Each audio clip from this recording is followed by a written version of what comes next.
छत्रपति शिवाजी महाराज ने नीरा और कोयना नदियों के तट पर अपना राज्य बढ़ाया था। अपने राज्य के इस क्षेत्र की सुरक्षा के लिए उन्हें एक अच्छी तरह से निर्मित किले की आवश्यकता महसूस हुई। इस किले को प्रतापगढ़ कहा जाता है। इतिहास के अभिलेखों के अनुसार प्रतापगढ़ किला वर्ष 1657 में बनाया गया था। प्रतापगढ़ उत्तर सतारा जिले के जवाली तालुका में महाबलेश्वर से 8 किलोमीटर पश्चिम में स्थित है। यह किला पार और किनेश्वर कस्बों के बीच देपरिया नामक टीले पर बना है। महाबलेश्वर से महाड़ जाते समय कुमरोशी नामक स्थान है, वहां से यह आधे घंटे की यात्रा है। किले पर चढ़ना कठिन है। किला जवाली वन क्षेत्र में स्थित है। प्रसिद्ध कवि गोविंद ने प्रतापगढ़ किले के आसपास के वातावरण का बहुत ही स्पष्ट शब्दों में वर्णन किया है। प्रतापगढ़ के दर्शनीय स्थल किले के नीचे बाईं ओर एक रास्ता है। यह वह स्थान है जहां अफजल खान का मकबरा स्थित है। इस किले का केवल एक ही मुख्य द्वार है।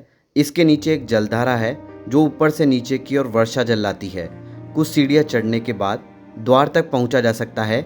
इस द्वार के अंदर बुर्ज है जिनका उपयोग मुख्य द्वार की रखवाली करने वाले सैनिकों द्वारा किया जाता था।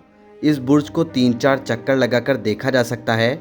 ऐतिहासिक मान्यताओं के अनुसार जब छत्रपति शिवाजी महाराज ने अफजल खान की हत्या कर दी थी तो उसका सिर छत्रपति शिवाजी महाराज के एक पुरुष सेनापति संभाजी कावजी ने इस बुर्ज के नीचे दबा दिया था। जब नागरखाना की एक खिड़की खोली जाती है तो देवी की मूर्ति का चेहरा दिखाई देता है।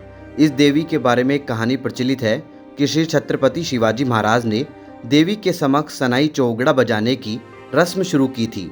हड़प उपनाम वाले एक पुजारी को नैवेद्य और पंचामृत चढ़ाने के लिए नियुक्त किया गया था। देवी भवानी के इस मंदिर में सभा मंडप और नगरखाना शामिल है।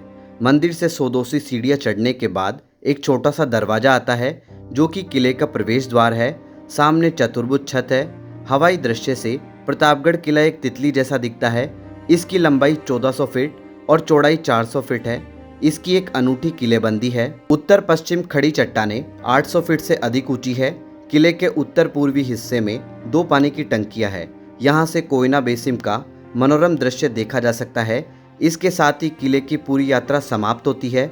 प्रतापगढ़ का इतिहास वर्ष 1657 में छत्रपति शिवाजी महाराज बीजापुर के शासकों के लिए बहुत शक्तिशाली हो गए थे। उनकी ताकत बढ़ती जा रही थी। वे समय समय पर बीजापुर राज्य के नए प्रांतों पर विजय प्राप्त कर रहे थे। छत्रपति शिवाजी महाराज को रोकने के लिए अफजल खान को नियुक्त किया गया, लेकिन छत्रपति शिवाजी महाराज ने चतुराई से उसकी हत्या कर दी थी। यह घटना इतिहास में बहुत विस्तार से दर्ज है। अफजल खान की कब्र आज भी वहां मौजूद है। यह पेड़ों के बीच ढलान के तीसरे चरण पर समतल जमीन पर बनी है। प्रतापगढ़ किला अपने आसपास की प्राकृतिक सुंदरता के लिए प्रसिद्ध है। प्रतापगढ़ किले का दूसरा सबसे महत्वपूर्ण पहलू अफजल खान की हत्या है।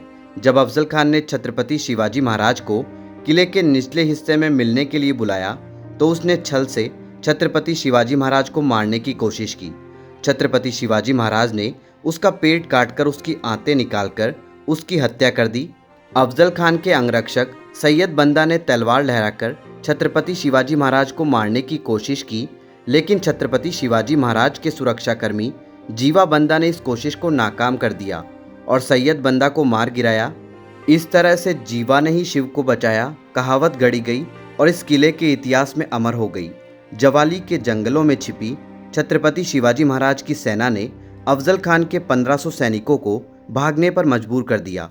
इस प्रकार इस किले का अस्तित्व छत्रपति शिवाजी महाराज की बहादुरी का प्रमाण है।